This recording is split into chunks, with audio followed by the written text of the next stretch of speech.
الحمد لله نحمده ونستعينه ونستغفره ونؤمن به ونتوكل عليه ونعوذ بالله من شرور أنفسنا ومن سيئات أعمالنا من يهده الله فلا مضل له ومن يضلله فلا هادي له ونشهد أن لا إله إلا الله وحده لا شريك له ونشهد أن سيدنا ومولانا وأولانا محمدا عبده ورسوله وصلى الله تعالى عليه وعلى آله وأصحابه وبارك وسلم تسليما كثيرا كثيرا أما بعد فأعوذ بالله من الشيطان الرجيم بسم الله الرحمن الرحيم إن الذين قالوا ربنا الله ثم استقاموا تتنزل عليهم الملائكة ألا تخافوا ولا تحزنوا وابشروا بالجنة التي كنتم توعدون نحن أولياؤكم في الحياة الدنيا وفي الآخرة ولكم فيها ما تشتهي أنفسكم ولكم فيها ما تدعون نزلا من غفور رحيم. قابل احترام پیارے بھائیوں، دوستوں اور بزرگوں، اللہ جل جلالہ و من والہ نے اس دنیا میں اپنے قدرت سے سارے نظام کو بنایا ہے. زمین اللہ نے بنائی ہے، زمین کے اندر میں جو کچھ ہے وہ سب اللہ نے بنایا ہے. آسمان اللہ نے بنایا اور آسمان کے اوپر اور آسمان میں جو کچھ ہے وہ سب اللہ نے بنایا ہے اور ایک اپنے قدرت سے بنایا ہے. حق تعالی شانہ کو اس کے بنانے میں نہ کوئی پریشانی ہوئی، نہ کوئی تھکان ہوا، نہ کسی سے مشورے کی ضرورت پیش آئی. تنے تنہا ایک اللہ نے پورے نظام کو اپنی قدرت سے بنایا. بڑے بڑے جانوروں کو اللہ نے بنایا. بڑے بڑے جانور ہے سمندروں میں، ایک ایک مچھلی جو ہے وہ کوئنٹل کے حساب سے، ٹنوں کے حساب سے اسے بھی اللہ نے بنایا. اور جنگلوں میں رہنے والے ہاتھی اور ہاتھی سے بڑے بھی جو جانور ہے ان سب کو اللہ نے بنایا اور سب کو حق تعالی شانہ سب کی تعداد کو جانتا ہے، عدد بھولا نہیں. دنیا میں کتنے کوے ہیں اسے بھی جانتا ہے، دنیا میں کتنی چوٹیاں ہیں اسے بھی جانتا ہے، سب کو برابر جانتا ہے.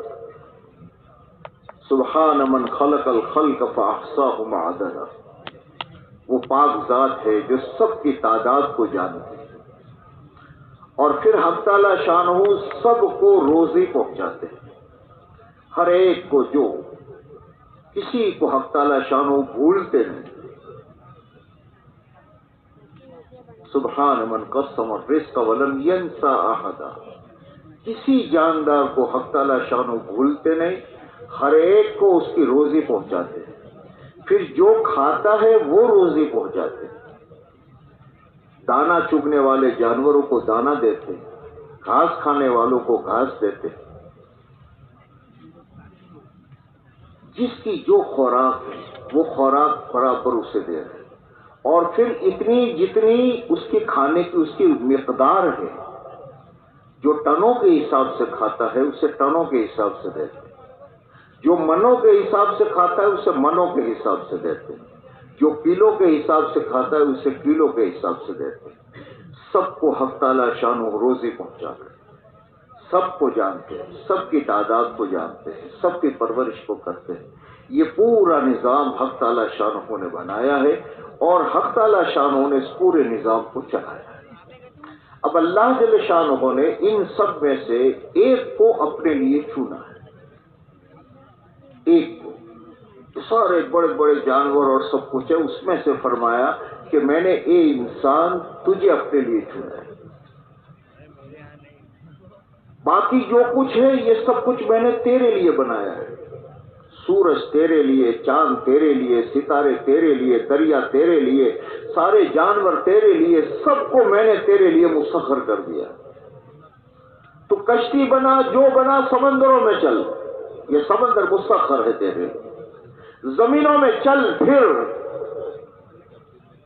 یہ زمین اگر تو 100 منزلہ عمارت بنائے گا تو یہ زمین کسی دن تجھ سے احتجاج نہیں کر سکتی، کیا صاحب کیا لگا رکھا ہے، کتنا وزن ڈال رہے ہو میرے پر، تو اندر بورنگ کر کے 5000 فٹ اندر چلا جا، یہ زمین کسی دن احتجاج نہیں کرے گی، کیا کر رہے ہو، میں نے سب کچھ تیرے لیے بنایا ہے۔ بڑے بڑے اونٹ جیسے جانوروں کو مسخر کر کے استعمال کر، سواری میں استعمال کر، اب تو لوگوں نے اس کی اونٹ گاڑیاں بنائی استعمال کر، یہ کسی دن احتجاج نہیں کرے گا۔ بڑی بڑی چیزیں، چھوٹی چھوٹی چیزیں، سب کو اللہ نے بنایا اور انسان سے کہا کہ دیکھ میں نے اسے تیرے لیے بنایا، جو کچھ ہے یہ تیرے لیے، بس ایک بات ہے کہ میں نے تجھے اپنے لیے چنا ہے، تجھے میں نے ایسے بنایا ہے، لم یسعنی ارضی ولا سمائی، لا یسعنی ارضی ولا سمائی، یہ اتنی بڑی زمین مجھے سہار نہیں سکتی، اتنا بڑا آسمان مجھے سہار نہیں سکتا، ولیکن یسعنی قلب عبد مومن، مومن بندے کا دل مجھے سہار سکتا، اس لیے پورے نظام کو انسان میں تیرے پیچھے لگا رہا ہوں، زمین آسمان، زمین میں جو کچھ ہوگا، بارش زیادہ آئے گی تو تیری وجہ سے، زلزلے آئیں گے تو تیری وجہ سے، دنیا میں امن آئے گا تیری وجہ سے، شانتی آئے گی تیری وجہ سے، انصاف آئے گا تو تیری وجہ سے، بارش وقت پر آئے گی تو تیری وجہ سے، دنیا میں امن قائم ہوگا تو انسان تیری وجہ سے، زمین آسمان چیزیں ستارے یہ سارا سب کچھ ہو جائے، اس سے دنیا میں نہیں ہوگا، اے انسان میں نے تجھے چنا ہے اور دنیا کا نظام میں نے رکھا ہے تیرے بدن سے نکلنے والے اعمال پر،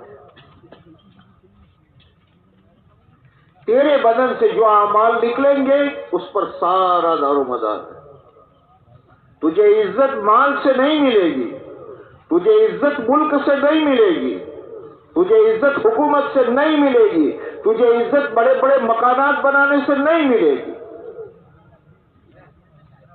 تیرا سکون تیرا چین میں نے کائنات میں نہیں رکھا، پوری دنیا کا تو بادشاہ بن جائے لیکن تیرے دل کا سکون تو میرے پاس ہے، اور میں نے اس کے لیے رکھا ہے تیرے بدن سے نکلنے والے اعمال اگر صحیح ہے تو تو بھوکا ہوگا چین سے ہوگا، تو جھوپڑے میں ہوگا چین سے ہوگا، تو پھٹے پرانے کپڑے پہنے گا چین سے ہوگا، تیری سواری میں گدھا ہوگا تو بھی تو چین سے ہوگا، اور اے انسان اگر تیرے بدن سے نکلنے والے اعمال صحیح نہیں ہیں تو ہوائی جہازوں میں اڑے گا، تو بڑے بڑے فلیٹوں میں رہے گا، تو سونے چاندی کے نقشوں میں رہے گا، اونچی اونچی گاڑیوں میں پھرے گا، لیکن تیرے اندر کا چین اور سکون نہیں ہوگا۔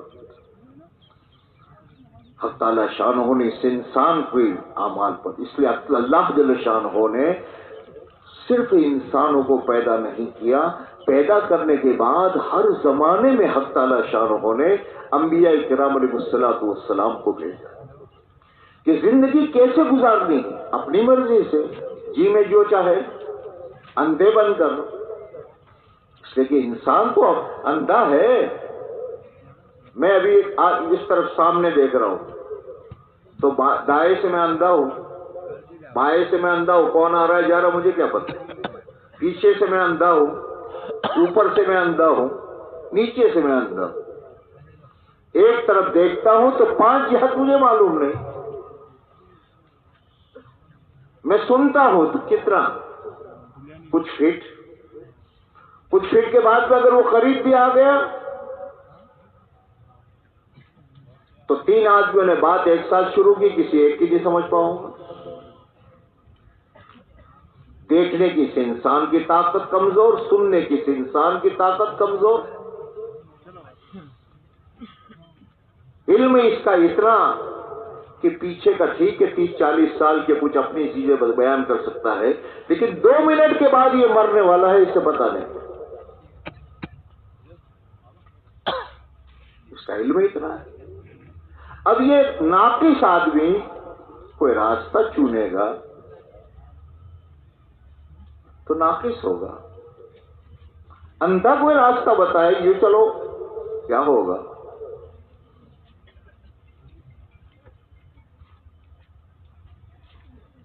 انسان اپنی عقل سے کوئی راستہ چنے گا تو کہاں جائے گا؟ کھڑے میں جائے گا.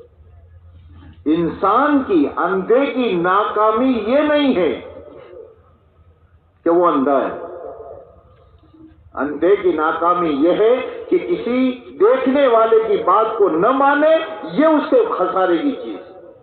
ساری دنیا میں جتنے انسان آئے یہ آخرت کے اعتبار سے اندھے ہیں کیا ہونے والا ہے. لیکن اللہ نے ان سب ہر زمانے میں انبیاء کرام علیہ الصلوۃ والسلام کو بھیجا جو اللہ کی طرف سے آئے اور انسانوں کو راستہ بتایا کہ تمہاری زندگی گزارنے کا راستہ کیا ہے. اب جس نے نبی کی مانی، اس لیے کہ اللہ نے یہ دنیا ایسی بنائی ہے کہ جو نظر آتا ہے وہ ہوتا نہیں اور جو ہوتا ہے وہ نظر نہیں آتا. اسے تو آزمائش کا گھر بنایا ہے. تو آزمائش کا گھر، نظر جو آتا ہے وہ ہے نہیں اور جو ہے وہ نظر آتا نہیں. نظر آتا ہے کھانے سے پیٹ بھرتا ہے نہیں. نظر آتا ہے کہ دوا سے شفا ملتی ہے. اگر شفا دوا کھانے سے ملتی تو ایمبولینس کیوں ہے دوا خانوں میں؟ بہت سے جیتے ہیں بہت سے مرتے ہیں. اگر دوا سے ملتی تھی تو نا شفا دینے والا کوئی اور ہے اور وہ نظر نہیں آتا. بھوک دور کرنے والا کوئی اور ہے، نظر نہیں آتا. اللہ نے یہ دنیا ایسی بنائی، امتحان ہے، آزمائش. اب یہاں حق تعالی شانہ نے نبیوں کو بھیجا. سب کے آخر میں میرے اور آپ کے آقا محمد رسول اللہ صلی اللہ علیہ وسلم تشریف لائے اور آپ صلی اللہ علیہ وسلم نے زندگی گزارنے کا طریقہ انسانوں کو بتایا. سب کو، پوری عام انسانیت کو زندگی گزارنے کا طریقہ بتایا کہ تم دنیا میں جو آئے ہو یہ تمہاری نہ اپنی مرضی سے آئے ہو نہ اپنی مرضی سے جاؤ. نہ اپنی مرضی سے تمہارا خاندان منتخب ہوا ہے، نہ تمہاری اپنی مرضی سے تمہاری لینگویج، تمہاری زبان منتخب ہوئی. ہم میں سے کسی نے نہیں پوچھا تھا کہ کیا دنیا میں جانا چاہتے ہو. ایسے ہی جب دنیا سے جانے کا وقت آئے گا تو کوئی نہیں پوچھے گا صاحب جانا ہے آپ کو، کیا آپ مرنا چاہتے ہیں؟ کوئی نہیں پوچھے. ہم اپنی مرضی سے آئے نہیں، اپنی مرضی سے جائیں گے نہیں. کسی نے بھیجا ہے، آئے ہیں، اور جب وہ بلائے گا جانا ہے. ہمیں یہ نہیں پوچھا تھا کہ تمہیں کون سی زبان چاہیے، مراٹھی والوں میں پیدا کروں، اردو والوں میں پیدا کروں، انگریزی والوں میں پیدا کروں. نہ ہم سے یہ پوچھا گیا ہے کہ تم بزنس مین کے گھر میں جانا چاہتے ہو یا کاشتکار کے گھر میں جانا چاہتے ہو یا کسی ڈاکٹر کے گھر میں پیدا ہونا چاہتے ہو. نہیں، اس نے جو پسند کیا وہاں بھیجا. اب یہ بتایا ہے کہ یہ دنیا مختصر سی زندگی ہے. اس مختصر سی زندگی میں تمہاری کامیابی کا راز کیا ہے؟ اس دنیا میں تم جو چاہو وہ نہیں ہوگا، لیکن تمہیں کچھ اعمال، کچھ چیزیں دی جاتی ہے. اگر یہ کر کے آئے تمہاری زندگی میں انعام ملے گا. یہ دنیا میں ہم تمہیں بھیج رہے ہیں، کچھ ذمہ داریاں تمہیں سونپی، کچھ چیزیں ہم تمہیں دیں گے، وہ ہماری طرف سے تمہارے پاس امانت ہے، تم اس کے مالک نہیں. ہر آدمی کو جان دی ہے. یہ جان کا مالک نہیں. میری جان ہے، میں جہاں چاہے لگاؤں. میری آنکھیں جو چاہے دیکھوں. میری زبان ہے جو چاہے بولوں. یہ کیا کیا تم نے؟ یہ لائٹیں بند کرو. میرے آگے سے بند کرو. میری دونوں آنکھوں میں تکلیف ہو رہی. میں اپنے بغیر، میں جس مالک کو نہیں، تمہاری نہیں ہے، تمہیں دی ہے، امانت ہے تمہارے پاس. مال تمہارا اپنا نہیں ہے، تم مالک ہو، دنیا میں مالک بنایا ہے، لیکن امانت ہے تمہارے پاس. ایک ایک پائی کا حساب ہم لیں گے. لا تزال قدم عبد مومن حتی یسأل عن خمس. حساب کی جگہ سے ایمان والے کے قدم ہٹ نہیں سکیں گے جب تک کہ 5 چیزوں کا جواب نہ دے. زندگی امانت کے ہم نے دی تھی، کہاں لگائی؟ ایک ایک منٹ کا حساب، اور حساب اس رب کے سامنے دینا ہے کہ جہاں جھوٹ کی کوئی گنجائش نہیں. مال ہے اپنا، تمہارا نہیں، ہمارا ہے، ہم نے دیا ہے. وہ رب کہہ رہا ہے اس کی ایک ایک پائی کا حساب ہوگا. کہاں سے کمایا، کہاں خرچ کیا. اپنی مرضی سے کمایا، اپنی مرضی سے خرچ کیا نہیں، اس کا حساب. تیسری چیز، ہر انسان کو اللہ نے اپنی طرف سے صلاحیتیں دی ہیں.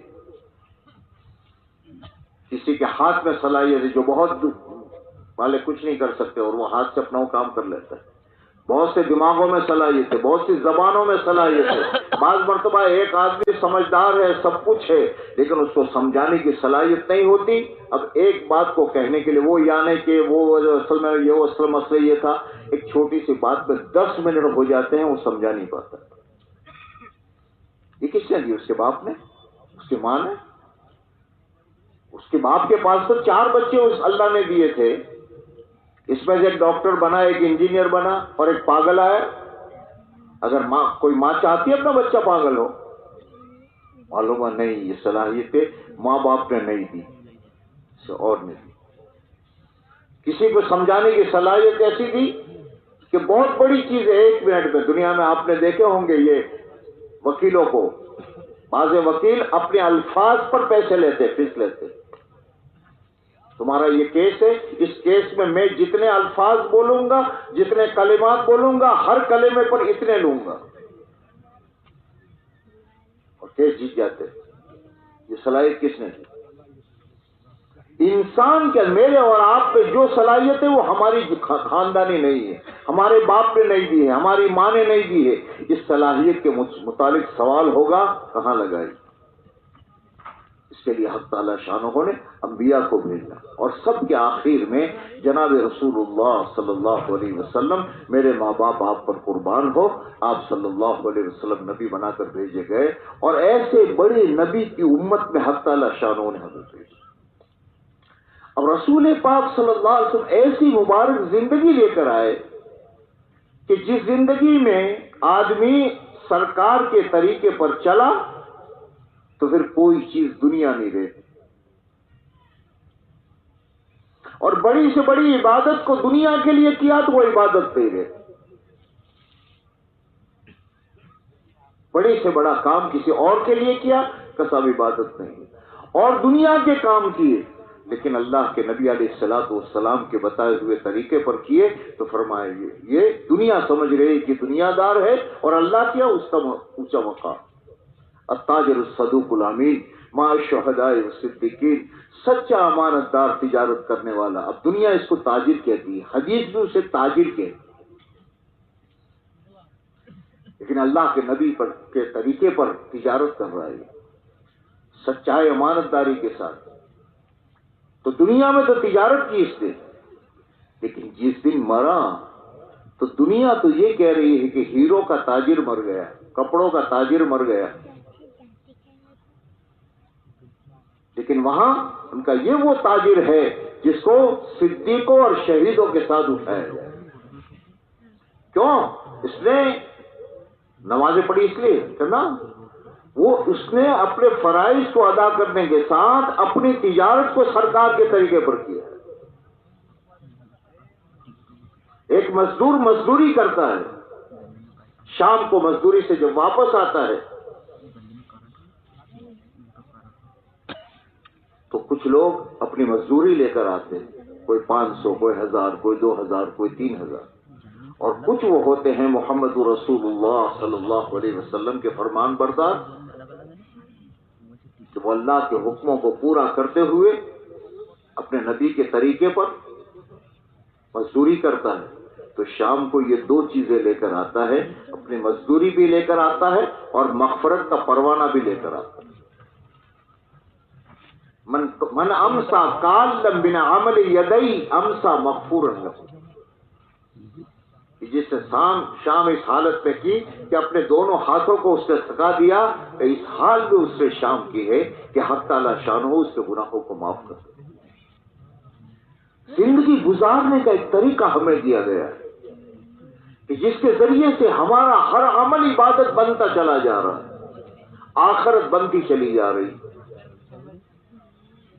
تجارت کر رہے، زراعت کر رہے، کاشتکاری کر رہے، اور کاشتکار کو پوری کاشت کے ذکر کا ثواب کاشتکار کو مل رہا ہے، پرندے جانور جو نقصان کرتے وہ صدقے کا ثواب مل رہا ہے۔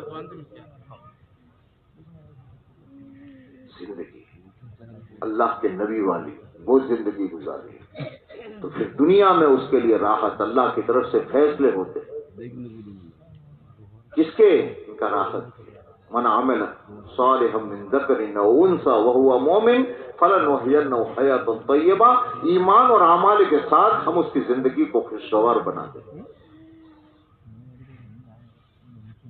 یہاں نہیں کہا کہ مال بڑھا دیا جائے، ہے نا،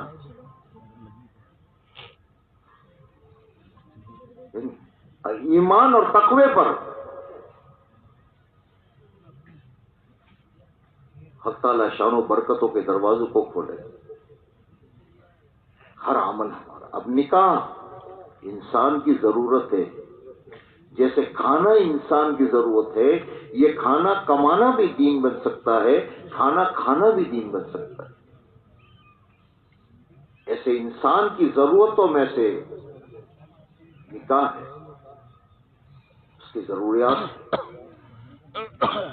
نکاح یہ قومی چیز نہیں، بہت بڑا مغالطہ لوگوں میں ہو رہا ہے۔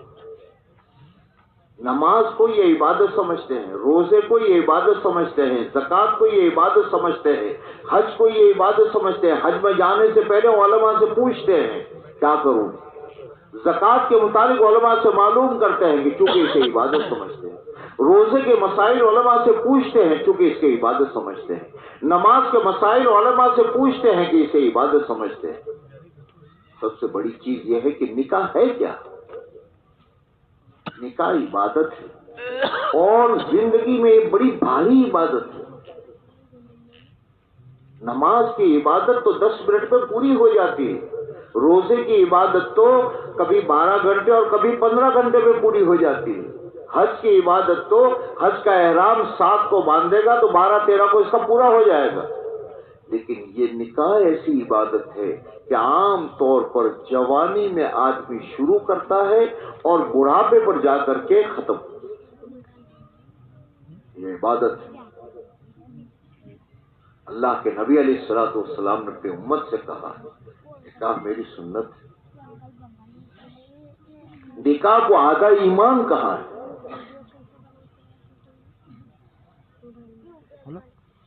نکاح کے فضائل ہیں، قرآن میں ہے، حدیث میں ہے، اس لیے نکاح قومی چیز نہیں، یہ عبادت ہے، اور اس عبادت کو اس کے طریقے سے کیا جائے گا تو نکاح کے منافع آئے گے، اور نکاح کو اپنی مرضی سے کیا جائے گا تو جیسے روزہ اپنی مرضی سے آدمی کرے گا تو کیا ہوگا؟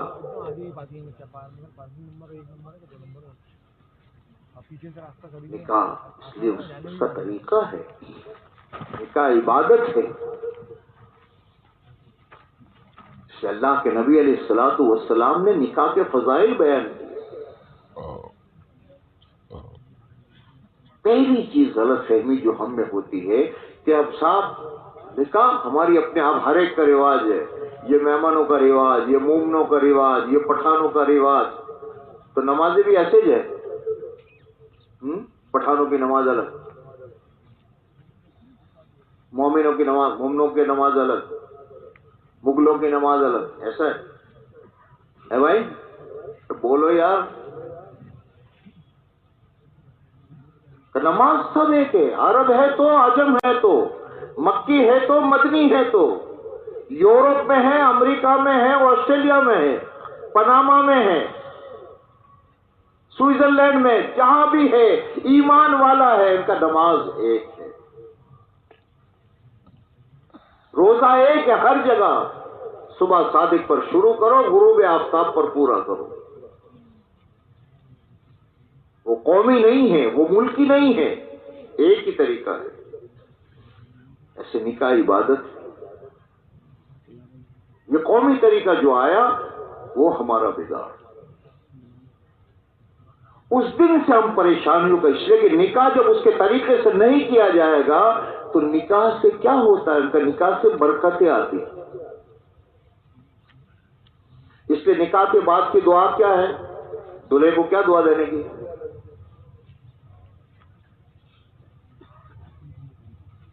نہ لی ہے کسی سے، نہ دی ہے کسی سے، لیکن نکاح اپنا قومی رواج ہے، اپنی قوم کو سمجھا تو گھوڑے پر بیٹھتا، ہماری قوم کا رواج ہے۔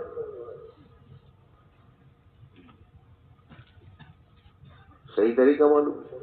اب اللہ کے نبی نے کیا دعا؟ بارک اللہ لک، اللہ تجھے برکت دے، بارک اللہ علیک، تم دونوں پر اللہ کی برکت آ گئی، وجمع بینکما بالخیر، تم دونوں کو خیر پر جمع کر۔ فرق نہیں ہوگا، اس یہ نہیں ہوگا کہ صاحب کسی اور طریقے سے تم نکاح کرو گے تو نہیں ہوگا نا۔ نکاح میں اگر تقوی رکھا ہے اور تقوی زندگی میں ہے تو نکاح میں برکت آئے گی، اور اگر نکاح میں تقوی نہیں ہے تو پھر حقوق کی پائمانی ہوگی، اور جب حقوق کی پائمانی ہوگی تو پریشانی آئے گی، برکت آئے گی۔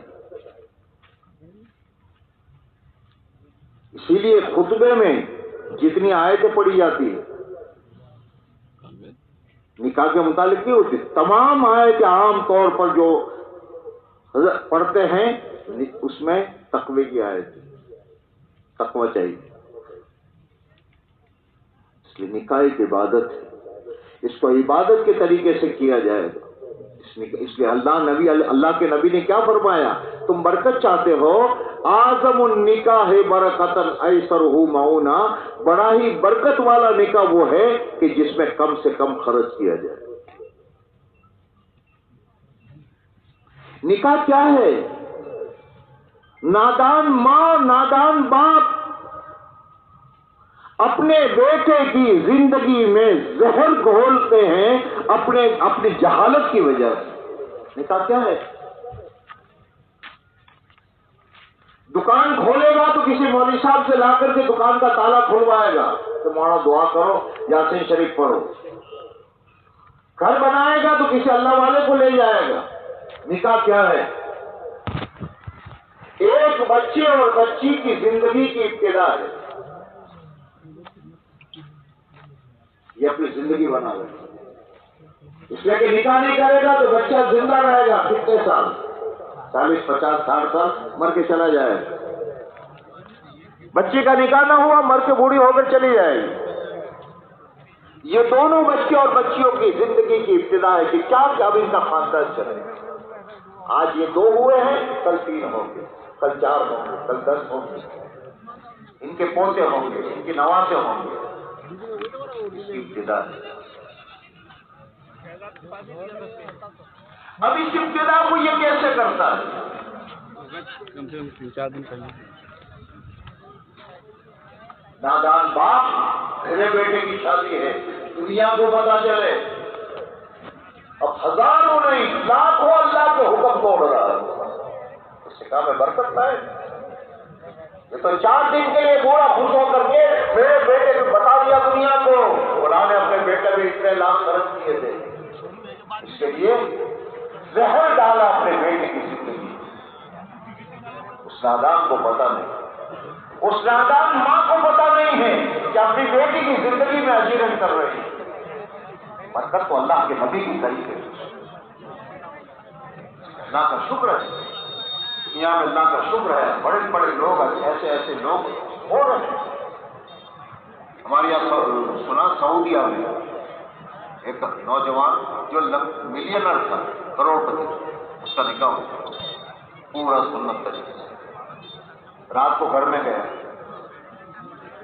اپنی دلہن سے سلام کر کے داخل ہوا، اس نے سلام کا جواب دیا، اس نے اپنی دلہن سے مخاطب کیا، دیکھ اللہ نے ہم دونوں کو کا جوڑا بنایا ہے اور منتخب کیا ہے، آج کا دن پھر دوبارہ ہماری زندگی میں نہیں، آج ہم دونوں پہلی مرتبہ جمع ہوئے، کیوں نہ ہم اللہ کے حمد سے شروع کریں۔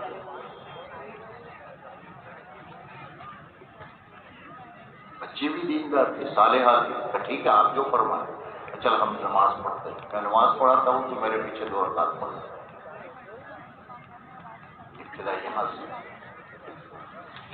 خرافات سے نہیں۔ اس نے نماز پڑھی، اس کے پیچھے بھی اس کی بیوی بیگم نے نماز پڑھی، نماز کے بعد یہ دعا مانگتا رہا، بیوی میاں بیوی دونوں اللہ کے سامنے رو رہے، وہ رو رہا ہے، بیوی بھی رو رہی، دونوں۔